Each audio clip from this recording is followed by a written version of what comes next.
All right, everybody, welcome back to HawgCast, the official podcast of the 442nd Fighter Wing. I'm Bob Jennings, the Superintendent of Public Affairs, and I'm here with Colonel Mike Rio Leonas, the Wing Commander, and Chief Master Sgt. Nate Parks, the Command Chief, who is also going to be our interviewee for this week.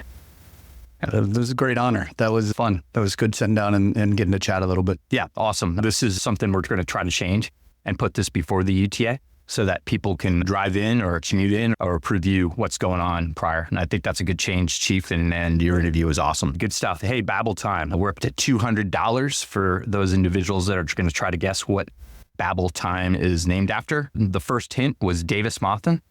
The second hint was Bulldogs, which is a squadron at Davis Mothman that just closed down 2 weeks ago at Hogsmoke. It was a pretty sad ceremony is the best way to describe it. And then the hint for this week is tactical.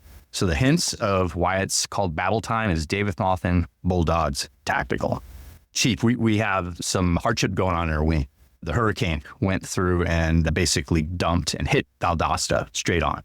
And there's people, we're talking day 6. Yeah. We're on Wednesday, day 6 of the hurricane recovery, and there's people without power, and there's people without running water, and the base is a mess. That whole area is a mess. We've been talking about this to Colonel Waring, and he's doing a great job with his team. No surprise, the team steps up down there. We got reservists coming out of the woodwork, helping out. They're driving forklifts. They're doing everything they can to help out. And so that's no surprise. I've always said it's great to be a part of a unit that we have great people that just happen to be airmen.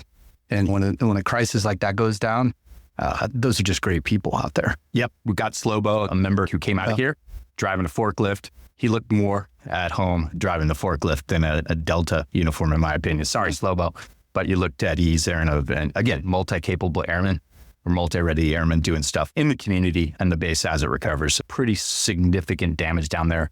And we're looking out for you guys. We care about what's going on as Colonel Waring is running a great show down there. So for sure, but huge thing that's affecting our wing and not at Missouri. Other things, obviously, we're wrapping up our ACS deployers. The majority of them are out the door, but they went to the Hive. And we'll talk about later how active the Hive is in what's unstable in the world today. But we have people that are deploying right in there, and they're all ready, and they all deployed, and we all got everybody out ready now, as I expect of the swing. And then the aviation package is going to start their training pre-certification phase, and that's going to happen here quickly rather than short. I want to throw props to our people that did the fiscal execution and the flying hour program closeout. The only word I can say is very well done. Best ever, I would say, that we've seen, at least what our financial manager team says. And you know how hard that is, and you know how that's important, Chief. Specifically being up the Pentagon and hearing them chirp about that all the time. Yeah, great job out there. And it sucks sometimes to listen to us rant and rave about get your travel vouchers in, get your order on the oohs and goos. And we talk about at staff meetings and everything else. That sucks at times, but that's what General Healy refers to as the systematic dismantling of the reserve is when we give back money. And we can effectively say that we didn't give back money. Exactly. And I talked about the team. Quite honestly, the team is everybody.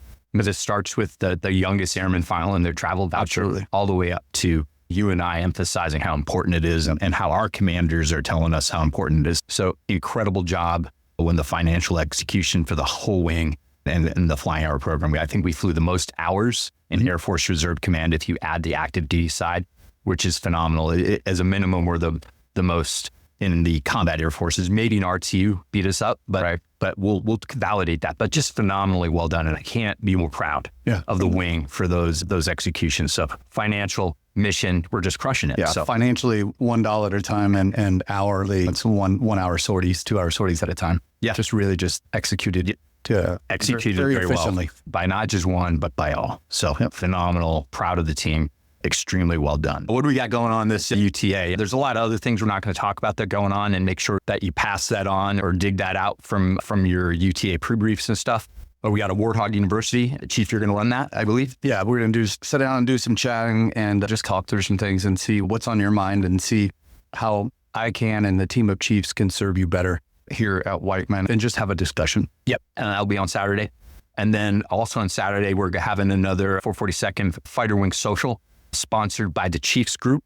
It will be at a location that you can get from your supervisor. And that starts after drill on Saturday. Absolutely. And that's a great, you haven't seen, you did see one when you were coming out before you actually went on orders with us. And it's just a great way to network and not just be in your pod, in your squadron, but actually see there's other people and other professionals in our wing. We get so much out of these conversations, whether it's a Warthog University or it's the SAP suicide awareness training where you talk about it, or top 3 meetings, or no matter what it is. This social also is. Yep. We get so much out of these conversations, learning about each other, building that family network. But please go out and enjoy some food and some drinks, if you will, but let's have a plan. Yep. And sponsored by the Chiefs. Yep. It's not just the Chiefs. There was some confusion in the past on that. I like to see the youngest airmen out there, and we'll emphasize that at the pre-UTA, and your supervisors will tell you when that's at. Sunday, we got a couple of competitions and a crew chief ceremony. So we have a maintenance load competition. We're going to see the best loaders in Air Force Reserve Command, probably in the Air Force there, per what happened at Davis Monthan during Hog Smoke. It was awesome. The finals were the 476 load team and the 442nd load team, and they went head to head. The 476 won. And so the 442nd came in second. What I didn't know at that competition is that the Lobos came in third. Of all the A-10 load teams nationwide or worldwide, we went 1, 2, 3. Phenomenal. Not surprised. I'm not surprised either, but that's huge. Yeah. And to hit that achievement in the heat, and it was a coordinated precision. It was art. And I was super proud. I was able to give the trophy. Colonel Riddle, even though he sponsored Hog Spoke, gave me the mic and made sure I got to present the awards. But 1, 2, and 3, that's phenomenal. We're going to prop those guys during the pre-UTA because it's just awesome. Anyway, so we're going to have a load competition on the flight line. So a little embarrassing to say, but this will be my first time ever watching a load competition. Never been to one. And I'm looking forward to that, as well as the dedicated crew chief ceremony. Yep. Dedicated crew chief ceremony is awesome as well. And that's a tradition we reinvigorated over the last couple of years. And it's just great. And to give them the recognition they deserve. Obviously, as a pilot, I appreciate them. But quite honestly, who appreciates them more is my family. Yeah. And what they do for our unit and regards to the aircraft. We're bragging about our FMC rate. That's not the good all, but we were at 91%. This is phenomenal. Yeah. That's unheard of. And we've been leading even when we're not at the 90s. For all the Air Force, probably all of the Air Force, not just Air Force Reserve Command. And it's just the culture and the expertise of the dedicated crew chiefs and the entire maintenance team out there working on the airplane. Super proud, and we'll be able to celebrate that job. And then, awesome, Sunday, big day, family day. It's going to be the second half of the Sunday drill, and it's the same as last year and same as your report. Every year that's gotten better. And we want everybody to come out there. The weather's going to be awesome. It's not going to be too cold like last year. Yeah, I think I'm starting in the dunk tank. Are you? So, yeah, I'm planning on heckling a lot of people and all the bad throwers. Yeah, I think I'm going last. Hopefully everybody will leave early, so I want to be a dunk tank. But I will cheer on everybody throwing at Chief there. But yeah, so that's a huge family, obviously family day, but it brings our whole wing together, and you get to see not just the airmen in uniform, but the people that help them get out the door to drill and stuff like that. And it's a great event, and it's gotten better and better every day. We got a perfect model of how to make that right. Yeah, I think that leads right into the DOCs out there talking about getting better and better. We don't get better. We don't really fully know how these family day picnics create in culture in the squadrons or what you're facing. Unless you get out and you do this DOCs. We've tried to make it as easy as possible. There's little scan codes everywhere, little click. I think it's going to take you probably 7 minutes to fill out the whole thing. But please take the time. We want to hear from you. Again, it's usually something crazy, like 15 to 20% of a wing that actually does these. We would love to see 60, 70, 80. Yeah, we're already above I call it the common standard. But yeah, I want that percentage that you just stated. Yeah, we want you to know that you have a voice, and this is your wing that we get the privilege of leading, and really get out and let your voice be heard and give us some honesty. I want the bad.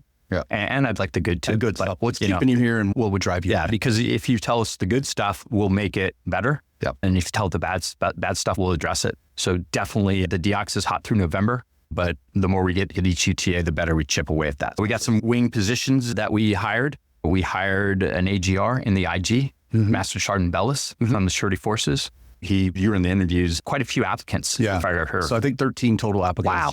Yeah, and just phenomenal applicants. I've had the honor of sitting in on, I think, 6 interviews now since I've been here in a short amount of time. And fits every shop out there, just has some phenomenal individuals in there that just love hearing their story, love hearing their leadership. And we're going to find places for them throughout the wings. If you get told no at one thing, don't think that's a no. That may just be that one position. Yep. And we filled the TAP coordinator. Absolutely. With Master Sergeant Green. Tech Sergeant Green. Tech Sergeant Green. Sorry. Sergeant Green, yep. I promoted her. Yeah, let's hold back. Yeah, that's a surprise that we're holding back. Yeah. And then we also filled the yellow ribbon with Huff. Master Sergeant Huff. And he comes out from AFE. So those are two positions that we filled, as well as the AGR. And then we're collecting resumes and packages for the D and TF coordinator. Sergeant Sanchez had to leave that position, so that kind of opened up surprise. Yeah, she's done a great job leading that, and she's going to step away. But what a great opportunity someone has to step up.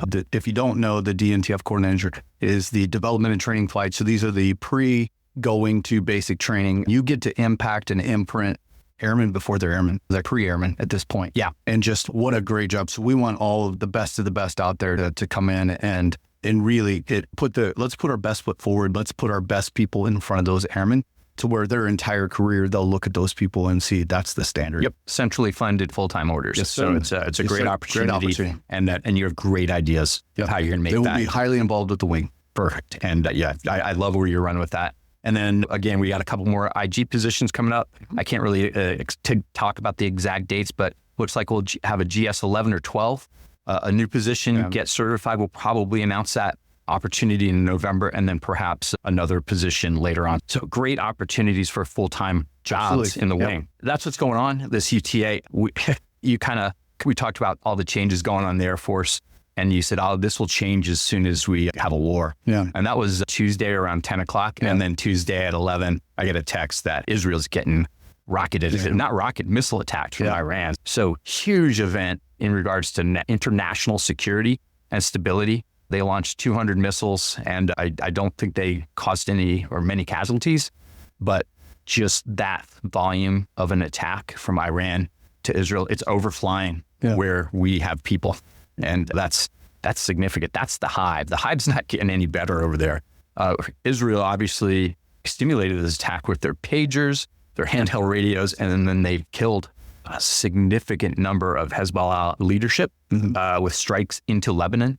So these are things that are just absolutely this month. Yeah, and I think sometimes when you come out here and you do your job on the UTAs and you've got a job back home, maybe a school teacher or whatever it may be, you're like, hey, why do I care? Like, why do I care that Israel and we'll tell you that we're already involved with this. I read this morning where it was some Navy ships that intercepted some of the missiles that were headed. Oh, no kidding. And then we've got some airplanes that have been involved with. Yeah, absolutely. The drone attack, 100%. Yeah. So we're already involved with this. And I think it's up to us to really put that why in, why we're out here and why we're training, why we preach readiness, why we preach spending our money, why we preach these things. But we really need to really link the mission to what we're doing out here. Absolutely. The majority of our ACS package deployers that are out the door or going out the door went to that area of operation, CENTCOM, and our aviation package is slotted to go there as well. I heard might not be exactly 40. The U.S. has 40,000 troops still over there. Yeah. We're highly involved, like you said, and the Houthi rebels are still misbehaving as well. And airplanes, Air Force airplanes are supporting these engagements and stuff like that. You cannot mitigate what's going on in the world. This week, and it was last month, the previous month. It's been rough. Yeah. So we gotta be ready. Yep. I think the biggest thing that happened to the wing this month was Chief and I went to 2 engagements. The first one was the CSAF, Chief Staff, the Air Force's Commanders Conference in DC. It was a great venue, and he's talked specifically about the buyback of aircraft, specifically driven by the Senate. And he talked about F-15Es, which was interesting because just today, Chief and I went to a breakfast meeting with 2 senators. One was Senator Schmidt from Missouri, first term senator. It seemed like a very engaged, very energetic senator. He cared about the airmen, cared about the mission here. He did. And then he invited Senator Wicker, who is, I'll call him a more senior statesman from the state of Mississippi. And he is actually the minority leader on the Senate Armed Services Committee. So he invited Senator Wicker specifically to talk about white men. And quite honestly, we had the two other wing commanders, the bomb wing, 509th and the 131st Bomb Wing commanders, but the meeting was about us. It was. And from the very get-go. From the get-go, they said, go. And we were able to talk about us. And I was very clear. I had been pre-briefed of what I could say. Yeah, and I think sometimes that gets lost is we went through a lot of preparation, talked to a lot of different people of the do's and don'ts. And so this isn't something that where we just willy-nilly said, hey, you guys want to have breakfast? This was coordinated through the chain. We continually get coached up. We learn from last engagements. We learn from this engagement. We'll learn. We keep moving forward. But yeah, what a great conversation. It was. What a great awesome. Opportunity for us to brag on our airmen. Yes. What they're capable of, what this wing has done. I felt, sir, you represented this wing very well at that table. They kept asking for more. You give them information, they were asking for more information. Hey, tell us about the air and tell us about how you could do this mission. What if we did this? How would you do this mission? And at the end of it all, you were just like, hey, we're Air Force members and we're going to do exactly what the Air Force does. Absolutely. I can. But it was like fight or follow on. We'd love one. And I didn't hold back on the fact of who we are. I said we're the most experienced spider wing out there. And I talked about it being unfair. A-10s, Afghanistan, global war and terror. The same people have deployed over and over again. I can't imagine any fighter wing having more experience than us. And then I talked about the timing. And Senator Wicker, so you got about a year. I said, yeah, maybe a couple months more than a year and before we have attrition. So they are 100% aware of who we are. They're 100% aware of the timing. And I would say they are aware that the fastest path to readiness would be a fighter recap. Yeah. And we didn't suggest this, but the senator from Missouri talked about F-15s. And I think F-15Es were discussed a lot. That'd be great. And there's no final word. Yeah. But little incremental things. Sure. But definitely know that Whiteman in 442nd is on their minds consistently. They're on the senators that represent us and the Senate Armed Services Committee. So it was an incredible engagement and great opportunity. It was. And that's what your leadership is doing, quite honestly, daily in regards to trying to get us a follow-on aircraft. So this wing will not attrit and continue on with excellence that we got. That's Babble Time, $200. Guess it. The camps are Davis Monthan, Bulldogs, Tactical. Chief, do you have any final words before we wrap this up? Look forward to seeing you guys on the UTA. Yep. Awesome. We're going to take a break and then we'll interview Chief Parks. Bob, what do you got? Couple things before we go into the interview. If you want to see the full list of events this weekend with times and locations, check the Air Force Connect app. If you don't have the Air Force Connect app, download it, not while you're driving. If you're listening to this in the car on the way and you don't have your family with you, turn around and go get them because we want them here for Family Day. And there are a lot of social events happening this weekend and throughout the holidays. Number one, make sure you have a plan and make sure you have a backup plan. And if both of those fail, then huge shout out to Airmen Against Drunk Driving. Yeah. If your plans fail and you need a ride, all you need is one valid military ID for the entire group. And their number is 660-687-RIDE. Yeah, awesome. I would love for everybody to put that phone number in there, but the planning starts before you get there. So don't expect yourself to go somewhere and then make a plan once you get there. Yeah, AEDD is definitely not plan A. Check. Good data, both guys. All right. Let's take a break, then we'll do it with Chief.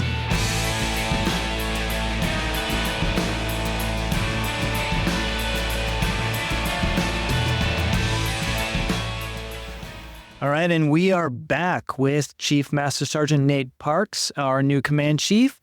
Chief, welcome back. It's good to have you home. Thank you. It's good to be here. Yeah, hey, Chief, we've been working together, setting up for you taking over as command chief for a couple months here. But quite honestly, the last 3 weeks where you've been on board full time have been way more enlightening to me as your commander and as you being the new command chief. You made a huge impact already, and I really appreciate that. So we're going to use this forum to get to know Chief Parks. Every time we have a personal discussion, I pull some more information from you. Humble man, you don't tell me about your background and stuff like that. And it's quite interesting. And I'd like to go all the way back to when you were a kid. And I think you made a good comment that you were bouncing around a lot as a kid. And you thought your dad was having... Yeah, I went to 7 different schools by the time I was in 6th grade. The final one in 6th grade, going to Warsaw, showing up there. And I was looking back, I'm like, maybe my dad just had warrants that we were running from, right? I saw that a lot when I was a police officer. Yeah. And just to come find out that he was a hardworking man and doing construction. And we moved around a lot wherever there was work. But also my grandparents were pastors And so a lot of times when they would start a church, my parents would become the youth pastors, and they would start that up, and they would start being the youth pastors until they got to the program to somewhere where they can hand it off to someone, to another a youth pastor or something like that. And then I think that for me, I look at that 7 different times that I got to be the new guy, the new kid, which just never easy, which is challenging, right? And yeah, so especially those ages. I look at that too with, so my own son right now, he's a sophomore at Oak Grove High School, Paul, and this is his 9th school as a sophomore. Yeah, right? that's tough. And as a reservist, you look at that and you go, man, that's a lot. But the thing that we see is the resiliency that it builds, right? This is 9 different times he's been the new kid, and 9 different times he's had to introduce himself. 9 different times he's got to figure out which group to be a part of. 9 different times that he gets to redefine who he is. And so I think I really learned a lot from that at a young age, one, of how to talk to people, and how to communicate with people, how to relate to people, and then also just to get comfortable with who I am. Yeah, so it's worse than a military brat. Mm-hmm. Granted, it sounds like you've finally settled down in Warsaw, and that's what you call home right now. So, yeah. Now, another thing you mentioned that, hey, we're moving with my grandparents. I know that when you go to football games, like the last one on, I think last Monday, you had family, friends, cousins, and stuff like that. So maybe some of that bouncing around was to keep that nucleus together. Yeah. And your father was he wasn't on the lam. He was actually worried about you guys and stuff. But yeah, that's very tough. I came to the reserves because I was sick of moving, and I saw the impact it was having on my girls. A lot of people do, yeah. Yeah, absolutely. And I think that's important, and it is. But yeah, it probably made you tougher and such. And maybe that's why Paul is tough, right? Yeah. Because he bounced around so much. Anyways, ended up in Warsaw, and that's what you call home. And you had a pretty interesting high school career in regards to sports. And why don't you talk about that? Because I think it's pretty enlightening. Yeah, it really got the privilege of being under some great coaching and some coaches that I'm still in contact with today, and played 4 sports a year. I actually did football, basketball, and then ran track and played baseball at the same time. Our football team this year, we were honored to be inducted into the Missouri Sports Hall of Fame. That was this year. Yeah, no kidding. Got to go down with some of my teammates and awesome. Get inducted, and got to actually do the Pledge of Allegiance and some stuff for that ceremony. And awesome. Was able to do that, but really highly successful program. From the time I was in 7th grade till the time I graduated, we lost 4 football games. Yeah, that's my insane. Whole high school career. That's crazy. And really high percentage. And the craziest part is 2 of those were my senior year. No kidding. Really only 2 up to that point. State championships, Final Four every year. But my sophomore year, I was part of an undefeated football team, and I credit a lot of who I am to that year. And so that year I was undersized, outside linebacker.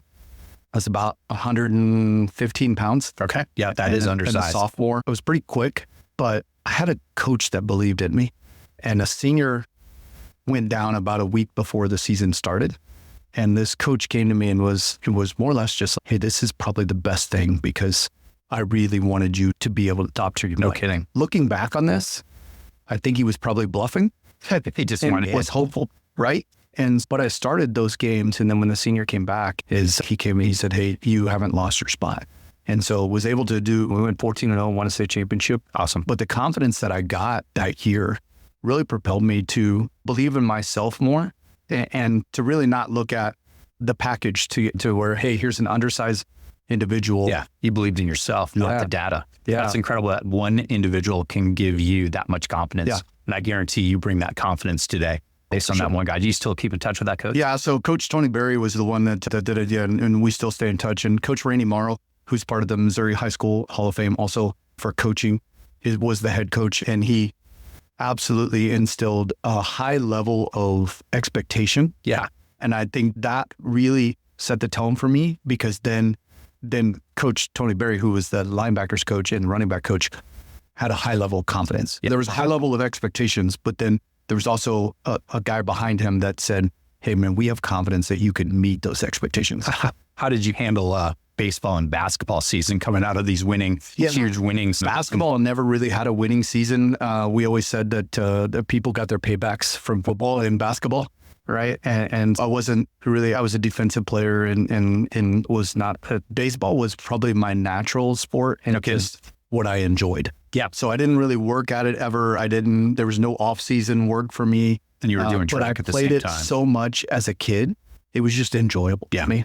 That I agree. I love baseball, and it's one of those sports that I wish I was good at. Yeah. But incredible. High school football team inducted into the Missouri Sports Hall of Fame this year. Was it 1 year or was it a period of years? What was the honor? So I think there were 6 years there. Gotcha. The winning percentage was so high that they felt like That's awesome. It probably wouldn't be duplicated. You can be a lawyer. I don't know if you've seen that lawyer that walks around with the football in his hand in Kansas City and says, "I got you." That's because he's a football player. So you can be a lawyer in your third career or fifth career, so whatever. That's awesome. That must have been great memories. And again, back home, keep in touch with some of those former players. Absolutely. Even Chad Pickens, who was one of my best friends in high school, we went on and we were partners on the police department together. Yeah. So we played football together and then turned around, graduated. He graduated a year ahead of me, but then You're talking in the Kansas City Police Department. We'll get to that later. That's phenomenal alignment. So we literally rode together for 3 years. Did they know that you were high school classmates? Most and people teammates? didn't. Yeah. Most Keeping people it didn't. secret. We'll get to another secret you life kept there. aligns like that. Like all throughout my life, I can show you where my life aligns. That's hysterical. We'll get to another trick you played on supervisors here in a little bit. We're recruited as a football player and had actually a scholarship to Pittsburgh State. So it's weird is winning will have a weird effect on you. Is Southwest Baptist at the time hadn't won a game in I think 2 years or something like that. And the recruiting Is that in Bolivar? Yeah. Yeah. The recruiting was pretty hard from them, and that was where my Tony Berry went. Okay. And so he was like, "Hey, you should go Come look down at this." there. And I'm like, "They haven't won a game." No, man, I have not used to losing. Right. Pittsburgh State was where my head coach was from. Okay. And really pursued Pittsburgh State. They pursued me a little bit. So I had a partial scholarship to go there, signed a letter of intent to play football for him, And but never decided did it. not to do it. Yeah. Yeah. Interesting how you told me the decision. You didn't think it would be good for you to go to college and be a football team member. So made a pretty tough decision. Yeah, I watched my parents. My parents were hardworking. I would say we were lower middle class. I don't know. My mom worked at a bank and my dad was construction. And we just watching that and then knowing that, hey, I got to figure out a way to pay for out-of-state tuition. I got to figure out a way to... Yeah, that's right, because the it's rest in of it. Kansas. Yeah. So And then I went to several of the games and the recruiting and rushing the unit, if you will. And my ultimate goal was to become a police officer. Yeah. That's always, I don't know why, that's always what I wanted to do. And that was my ultimate goal. And when I saw myself in college, I was afraid that I would do something to screw up my opportunity to go be a police a lot of officer. people do. Yeah. A lot of people do. And so I didn't think I would still have that option. And I'd always valued the military, just like I had valued the police department. I'd always valued the military. My uncle is a retired master sergeant. He was a maintenance guy and just one of my favorite people in the world, and his family, and just I saw what they got to do with the military and whatnot. And I remember going to him and saying, "Hey, I think I'm gonna join the Air Force." And he goes, "Oh, awesome. Like, what are you gonna go do?" And I said, "Security force." He said, "Not a chance." Okay. So away from being a defender. Yeah. So he literally was like, "You can go be a police officer. Your experience in the Air Force is going to Help you with that, help you regardless. be a police officer, no matter what you do. Go do something else. Okay. Try something else." And so he literally was the one that said, "Hey, I was a flying crew chief on 130s. Yeah. You should go be air crew." A flying crew chief or something like that. Yeah. And so he pushed me towards the air crew thing. I'd never heard of a load master before in my life. And I was just like, I went to a recruiter and said, "Hey, my uncle said to tell you I'm not leaving unless I can be a load master." Yeah. And he's, "Okay." That's good. Alibi to the defenders out there. Being a defender is pretty badass job, career field. And it's one of the career field of any of the leaders come I out look of at defenders. the missed opportunities of Blade Raven. But traveling around the world, I guess it makes a lot of sense. And you just got that pimp from your uncle to go as an air crew, which is phenomenal. Did you join the Air Force right out of high school? Yeah, so graduated in May of 96, left for the military in August of 96. Yeah, incredible. Who did you take with you?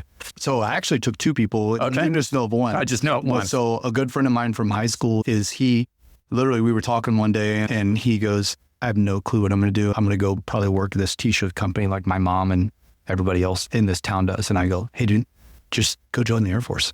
And so him and I joined the Air Force at the same time. Same time. And I said, "All right," my uncle said, "Tell him that we want to be a load master." So he also Are you kidding me? said, "Hey, I'm not leaving unless I'm load master." So he got 141s, I was C5s. That's an awesome So story. we left at the same time. Yeah. We were on the buddy program at that time. Okay. You could say, "Hey, you could take a buddy with you to basic training." Yeah. So I joined the delayed enlistment, and I think I joined in April of 96. And so I go home, I tell my parents, "Hey, the whole college thing, not doing it great." So I always say my dad high-fived me and my mom cried. Yeah. Right. And then I tell my brother, he comes home and I say, You have signed up with your buddy and your brother walks in the door. my brother walks in, we talk, and he's 2 years ahead of me in college. And like a week later, he joined the Air Force. Like, did he talk to your uncle before?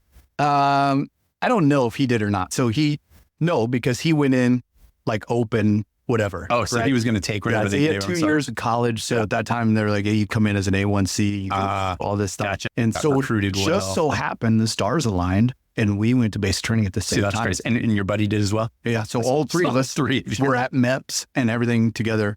Left, went on the bus, got off the bus at the same time. They chartered a special bus out of Warsaw to take you guys down. They actually pulled my buddy, that's who I thought I was going to basic training with, out. Okay. And they put him in another squadron. And my brother and I ended up staying in the same squadron. And they had no idea. They had no idea. He's 6'5", blonde hair, blue eyed, right? The running story of my family is that I was switched at birth.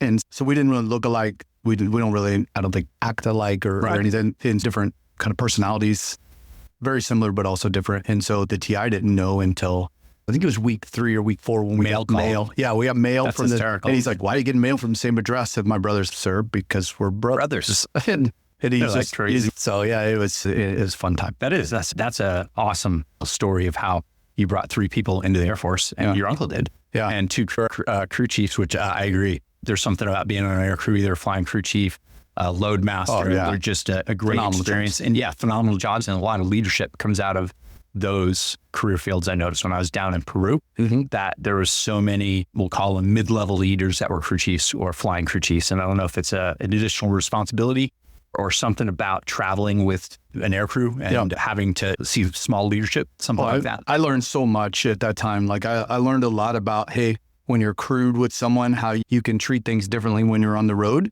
than when you told me those stories. But I also learned that there was several times where I'd call back home. At that time, you had your phone and you had your calling card. And so I would every once in a while get a hold of my buddies like Chad Pickens or Ben Burdett or those guys. And I would be like, how's college?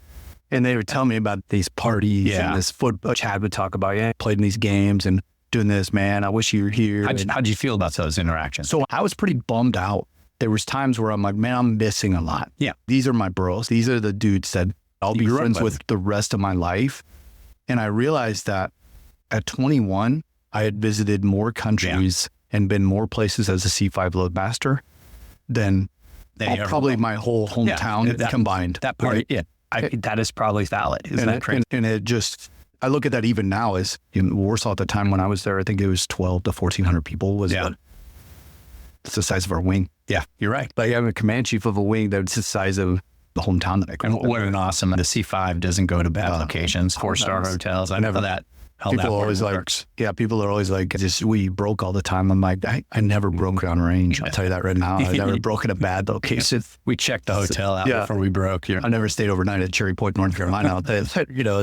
But Hawaii, yes. Aviano, Italy, yes. Yeah, that must have been awesome. So great stories about you getting into the Air Force and checking back with your buddies that were maybe having it easier than you. And although you twist those experiences to the positive, which they were, back to those memories, and they must be phenomenal. So how long were you a crew chief? I was a load master. I'm sorry, I knew that. C5 load, so 96 to 2000 was a load. Okay, so one tour. Yeah, I thought that I was going to do it for my entire career. Where was you at? Were you running Dover? Okay, so at Missouri to East Coast, a little bit different, but so not completely strange. Yeah, left Warsaw, Missouri in my 93 Grand Am. Okay. With a 19-inch TV VCR combo. Thought I was pretty big. And everything I owned could fit in the back seat of that Grand Am with an atlas. And a set of written instructions on a yellow legal pad on how to get to Dover. Isn't that crazy? I got there and forgot to call my mom. Okay. And literally, when I called, my mom was like, we were about to call the Red Cross. Like, we had no idea where you were. Different time. Is there a tech school with being a load master, or is it all on job? Yeah, so I didn't really get to Dover until, I think, February to March of 97. Gotcha. Yep. Did tech school, so air crew fundamentals, then basic load master school, then SEER. Yep. So I went to Air Force Survival School, which is another great experience. And then at that time, you did the Recruiters Assistance Program. Gotcha. So I went back home, wore my blues. Load master on that airplane must have just been an absolute bear. That airplane is people don't realize how much that airplane can carry. you're telling me about one of your Army lifts that you did and you loaded it That up. was my check ride. So I Right, had that's never right. loaded helicopters before, and they were like, "Sure, do your check ride." And I had 3 Chinooks. 3 Chinooks. And then I show up and they give me this load plan, and I'm like, "Oh, smokes!" Like So then I got to get in the TO, and it really taught me a lot about that standards and discipline, that adhering to a TO, and because even I'd never seen a Chinook before, and now I'm going to load one on a C5, 3, and, yeah, right? 3, yeah. But and at that time, because it was my check ride, they're like, "Hey, A1C Parks from Warsaw, Missouri, you're in charge. So you got to go give the load briefings. You got to go deal with his 06 that this is his 3 airplanes that he wants them loaded and they're not meeting the specs of fuel or whatever it may be. And you got to tell him what can and can't go, all this stuff." And I'm just like, You rejected a couple of the helicopters, right? Yeah.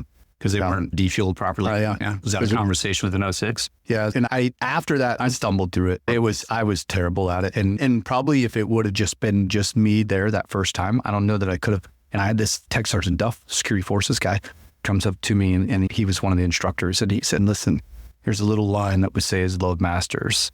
And he said, "You don't use it very often, but when you need to, when a colonel or an officer or somebody is flipping out on you, is all you say is, 'You've confused your rank with my authority on this airplane.' Yeah, And we're gonna follow the TO. Perfect. That's all we're gonna do." People get killed not following the TO. So, and rank does not override the TO at all. So that's awesome. So I learned so much during that one short check amount of ride, time. isn't it crazy? Yeah. Do you have any other awesome or interesting C5 Loadmaster stories? Yeah, so a Mark V boat, which is a Navy SEAL boat that is designed just to fit on the C5. So it literally barely any kind of clearance, anything like that. It's a boat that, and so we carried the SEALs a lot. Big. It's massive. Yeah. And then, So it's not these small boat teams that they have. This is like a... so then I was on a presidential support team. So carried the limos. Cool. As well as like White House comm and Secret Service equipment and stuff like that. So when President Clinton was doing his farewell tour, Cape Town, South Africa, all over Europe, stuff like that, it was one of the crews that was dedicated to it. Yeah. What's the, I'll call it the most austere or difficult position you brought a C5 into? And don't say Whiteman. No.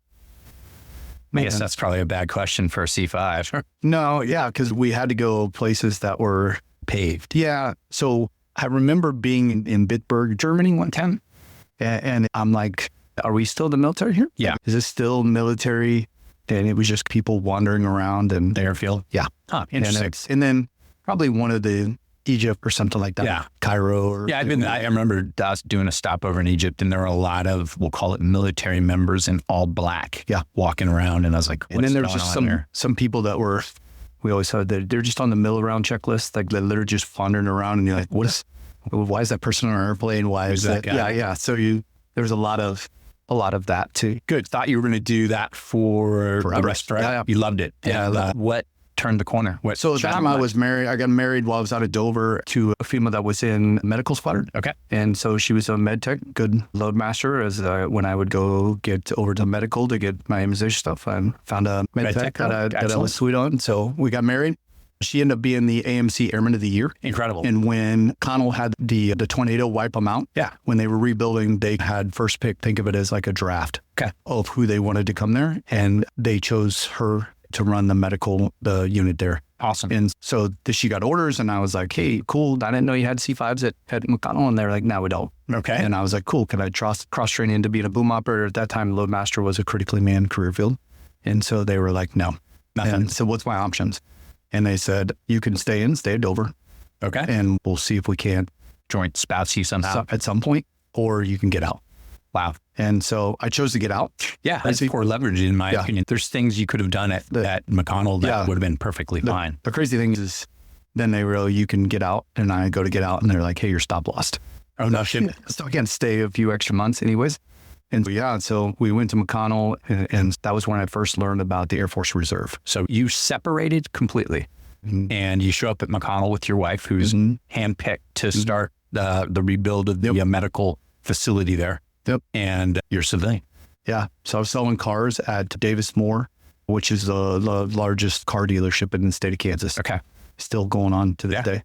I went through their school to learn how to sell cars and stuff like that. I always loved vehicles. Yeah, you love cars. I know that. started selling cars, was successful at it. And I was just like, I don't like this culture. Yeah, trying to trick people to spend more money. It's your style. I never was good at making money at a trade-in because I'm like, hey, if you hold out, they're going to give you more money. Especially if it was like an older couple or something. Yeah, like I couldn't imagine that. Yeah. That's just not your style, which is interesting. We'll get to another thing that was, interesting. That wasn't your thing. And my wife was like, hey, there's a reserve unit. I was still on, now, I guess to clarify it, I was on terminal leave at that time. Copy that. And so you're doing a civilian job, 100%. Yeah. So about a month into it, I'm like, I'm not sure this is for me. And there's a thing called the reserve. And I dealt with the reserve a little bit with the 512 that's out at Dover. Okay. They have a C5 unit out there. So we would mix crew with them. Some of my buddies were over there with them and stuff like that. And so I was like, hey, I'm familiar with the reserve. I didn't know that they had C5s. They don't, but they have KC 135s. Yeah. I went over, talked to them, and I said, hey, really, all you have to do is send me to boom school because I've already done SEER. I've already done air crew, basic air crew, all that stuff. They said, yep, we'll send you. And then it kept on postponed. Too late to make a long story short, but just keep going. They got in some legal trouble because of their hiring practices and stuff like that. And so everything was frozen. And so I went back to the recruiter and I said, what job could I do today? What could I start today and get back in the military today? And he said he could be a 1 Charlie Aviation Resource Manager. And he goes, now what they do? And I go, I'm familiar. I was a load master. Absolutely. I loved the 1 Charlies that worked out of Dover. And I said, I'll do it. So I enlisted that day. And then they backdated to where I didn't have a break in service. Okay. And enlisted and then started the job literally, I think, the following Monday. No kidding. And then they hired me as an ART. And I hadn't even went to tech school yet. So you talk about just walking into a full-time employment opportunity right there. And that wasn't part of your criteria to have an ART position available. No. It was like, I want a job. Yeah. I want a job. And so did that. Well, it became a GS 7, I think. I think I started as a 6. Because I hadn't been to tech school yet. And once I went to tech school. Yeah, that would make sense. And so GS 7, at that time I was a senior airman. Yeah. So that was 2000 that I did that. Gotcha. So in the art world at McConnell, as a 1 Charlie, how did you get to Whiteman and how did you convince the wife to come with you? Crazy story is at the beginning of 2001, I went to a 1 Charlie Oscar conference, which was in Colorado Springs. And in the hallway there, I think I was wearing a Kansas City shirt or something. Okay. And I ran into Chief Carol Tripp, who was from 33rd, and Kathy Welsh, that was a 1 Charlie over in Ops. And she said, are you from Missouri? Yeah. And then where are you at? McConnell. And she said, hey, would you ever want to come back home? And I was like, I just got to McConnell. Probably not. And so I just filed it away. And she said, hey, if you ever want to, here's my contact information and whatnot. And she was so friendly and just inviting. Yeah. And just say, hey, here's an opportunity. And fast forward, I did that art job a little bit. And then I was like, you know what? My ultimate goal was to become a pilot at that point. And so I was like, because I'd flown on the C5, I loved flying. And I was like, I want to get back to flying. In August of 2001, in September 2001, I started school full-time there in Wichita State University. Yeah. And then September 11th happened. And September 13th, I went to Istres Brands, helped build an air bridge for the airplanes that were coming over. That's not a 1 Charlie Oscar duty, by the way. How did that happen? They just said, I was so competent. Yeah, so I was the 1 Charlie that was there for the crews that were coming in to all the refueling planes and everything that were bringing people. And you just helping doing 1 Charlie stuff, like making sure orders were up, all that stuff, making sure people were qualified. Yeah. There's a lot of rainbow crews and stuff like that. So it was probably just a frantic messes when we didn't have all their ducks in the row. And so I did a little bit of everything, did security, did, a little bit of everything. Multi-ready airman right there. So did that. And then when I got back, my wife at the time said, I'm going to put in for Palace Chase. I'm like, okay, can we do that? And so it's like, yeah. And so in 2002, she do it. So things were looking good for that. Yeah. And so I called up Carol and said, hey, I'd be interested in coming back to Missouri. And I think it's either end of 2001 or 2002. I showed up here. And with your wife. And she was I showed up here by myself. She was still at McConnell for about the first 8 months. So I lived with my parents in Wichita and drove up. And then she came later and she was in her unit as well? Okay. Yep. In the medical squadron. Medical squadron. Yeah. Phenomenal. Yep. Again, another family team that comes to our unit. It's not unheard of. In fact, it's not that rare. We have them all over and such. And I didn't perceive that your wife was in her unit until we talked a couple weeks ago. anyways, in the 303rd, perfect opportunity for you to become a pilot. Yeah. And I saw that. I came in fairly shortly after you got there, and you seemed, we'll say, one of the people that fit our culture. You were competent and maneuver yourself, whether intentionally or unintentionally, into one of those, I'll call them hot hiring opportunities. One Charlie Oscar, AFE is one of those locations. Crew chief, other flight line. You get a lot of contact. A lot of visibility. You can build some confidence because it's difficult to walk into the fighter squadron or any squadron. And I thought you were well on your way to become a pilot. That's why I asked you that question this last week. Yeah. Because it didn't make any sense to me. And So did I. Now we get to, I'll call it a bad story. Yeah. You twist it in a positive, as most positive as you can, but I'm disappointed in some of the advice. So why don't you talk through that? Yeah, so 2003, we were joining up to go to Iraq. We were getting activated. I had enrolled in school full-time down at College of the Ozarks, down in Branson, Missouri. So you're just a TR. I'm sorry, you are a TR, not just a TR. Yeah, TR is core. TR. You gave up your art position. Yep, full-time school down there. My wife and I both were using the GI Bill. Awesome. But it's hard work university down there. So I worked I ran the airport for him. Okay. Because I was coming back to school to have military experience, and the rest of these aviation college kids that are 18 years old, right? I think I'm 21 or something at the time. And plus you've been around aviation operations in many different ways. I hurt my knee before we left. Once we got activated, jacking around actually with the General Nestor at the time was probably captain or major. And then when we were in Iraq, really jacked it up good. Okay. And so by the time I got back, they did the whole look at it, said, hey, you blew your ACL, you got some bone damage and stuff like that. And so I had to go have surgery. Came back from the surgery, and I was talking to the flight doc over in the 442nd. He was in the 303rd, actually, I think. And he said, hey, because of you getting the hardware put in your knee and stuff like that, you'll never be able to fly airplanes. Huh.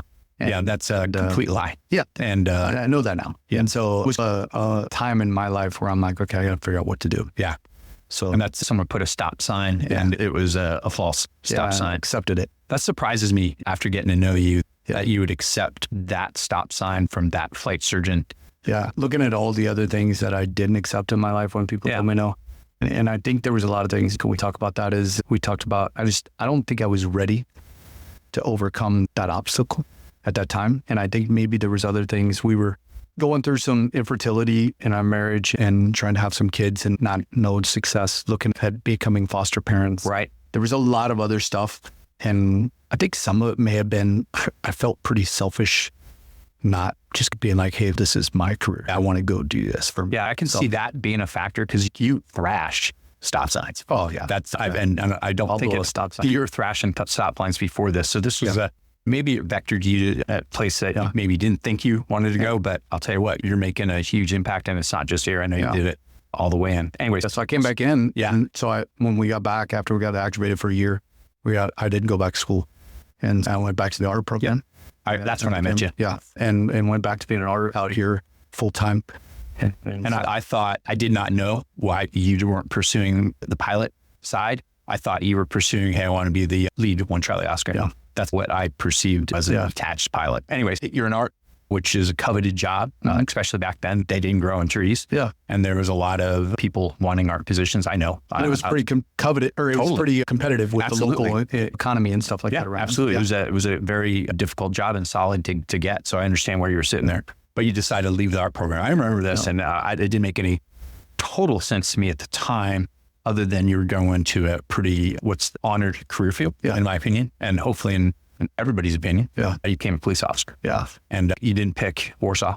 No, you picked Kansas City Police Department, which is a legit police department. Third most violent city in the nation at that time. No kidding. And talk to me about that transition. Yeah. And were you waiting for that opportunity, or did you just say, I'm changing my mind, boom, here's the opportunity? I think to join the Air Force, at that point, up to the Air Force, I thought that my goal was always to be a police officer. And then when I got amazed by airplanes and being in the air, tracking and flying, and just really caught that bug.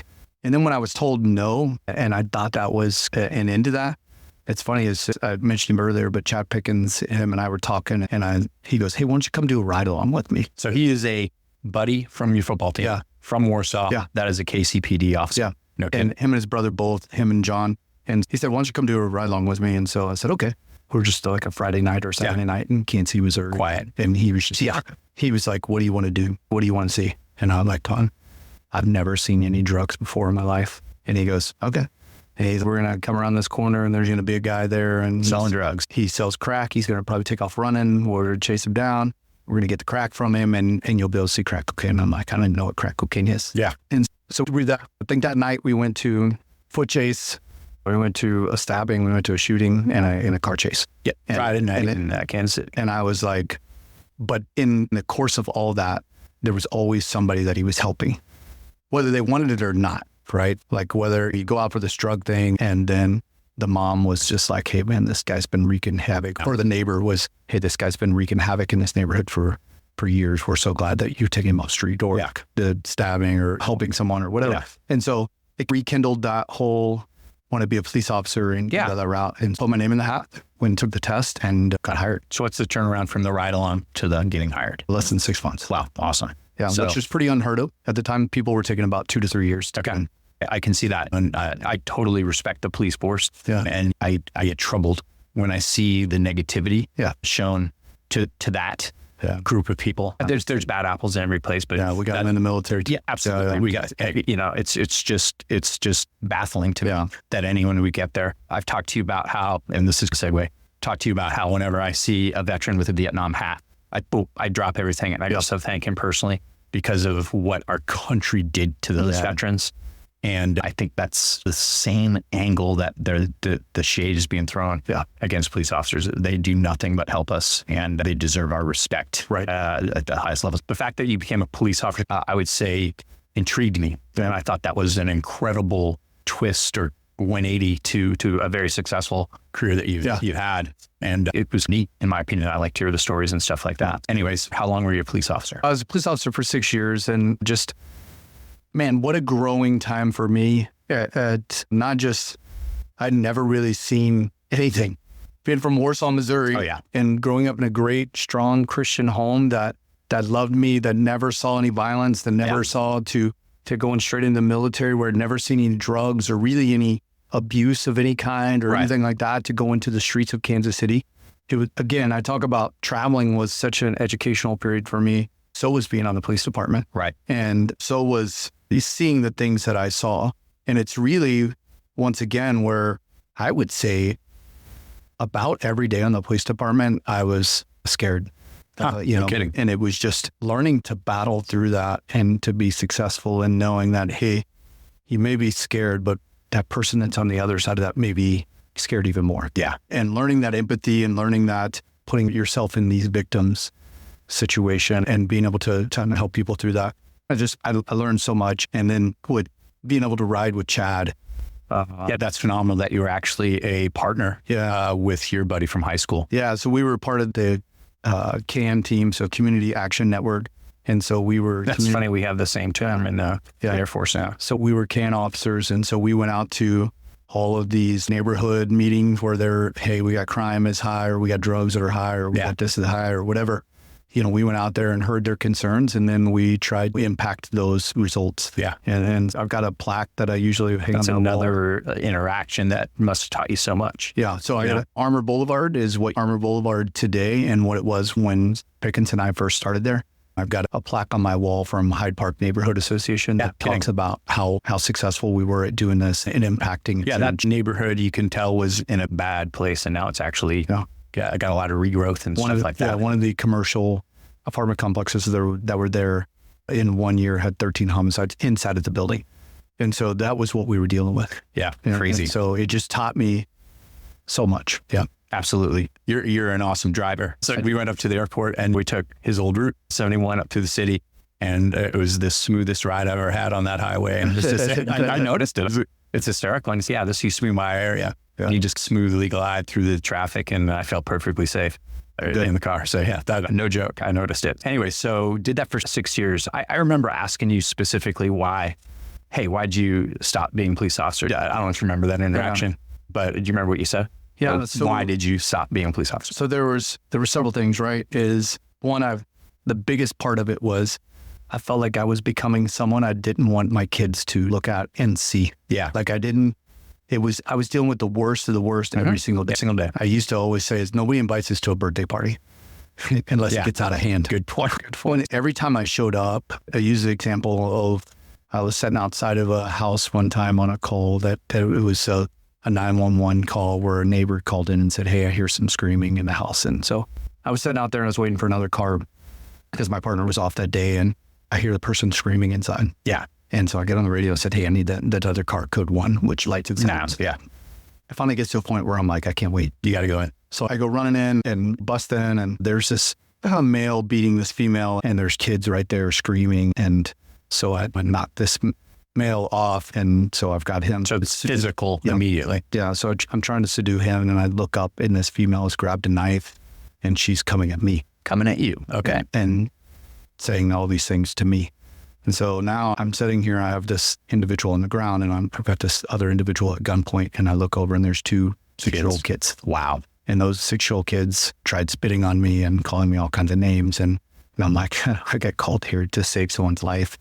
And that kind of stuff started wearing on me. Yeah. And I wasn't sure I was still helping people, but I knew for a fact that I wasn't the dad I needed to be, the husband I needed to be.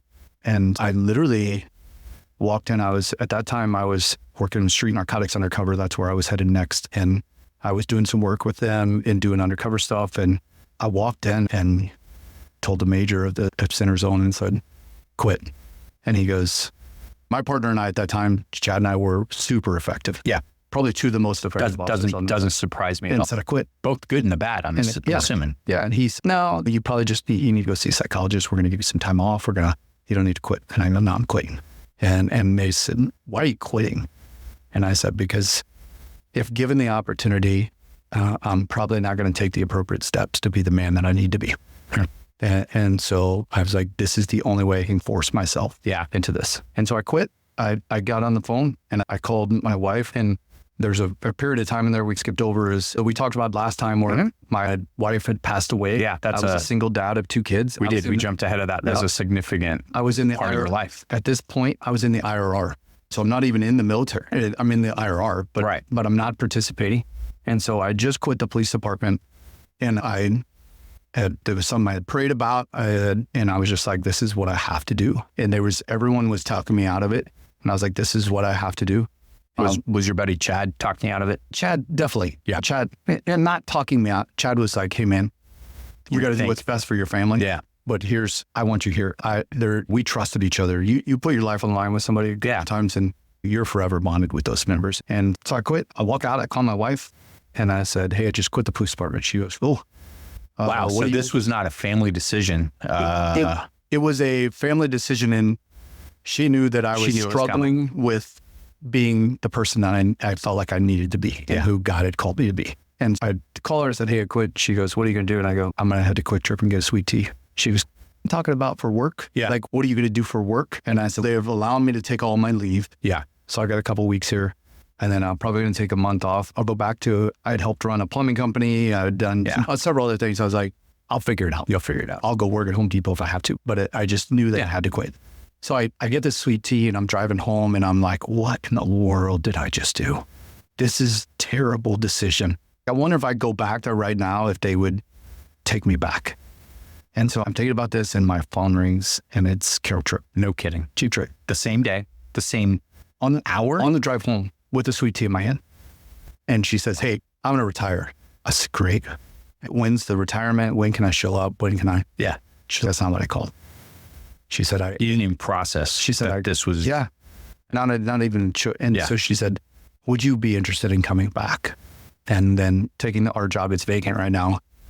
And then possibly fleeting up into my job when it comes open. And I said, it just so happens I have some free time on my hands.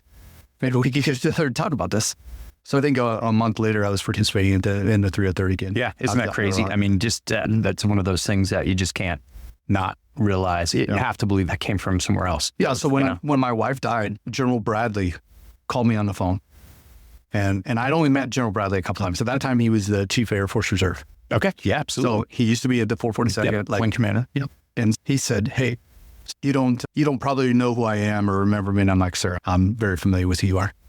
And he said, I heard you quitting. Because I went in and I told Carol, I said, I can't do this. Yeah. I'm overwhelmed. I got two kind of special needs kids that we just adopted that, and I'm dealing with grief and I'm a police officer and I'm in the middle of all of that. And it just, I can't do it. And so my enlistment was up and I said, I'm just going to get out. And John Bradley said, son, you probably don't know who I am. And I said, very familiar. And he said, I'm going to ask you to do something.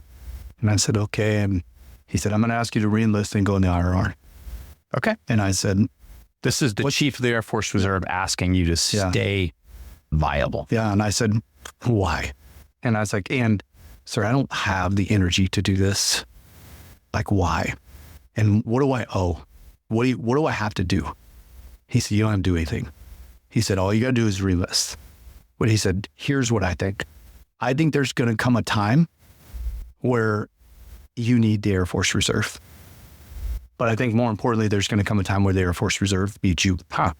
And he said, I just want you to have that opportunity when that comes around. Incredible. And I said, okay. I know him and Carol know each other. I wonder if Carol had something to do with that phone call. Oh, yeah. 100% Chief Tripp. Yep. Called him up and said, hey, this guy's quitting. What advice would you get? Or probably what would happen is Carol called and was concerned about me. And he was probably checking and he probably took it upon himself to make a phone call. That's phenomenal.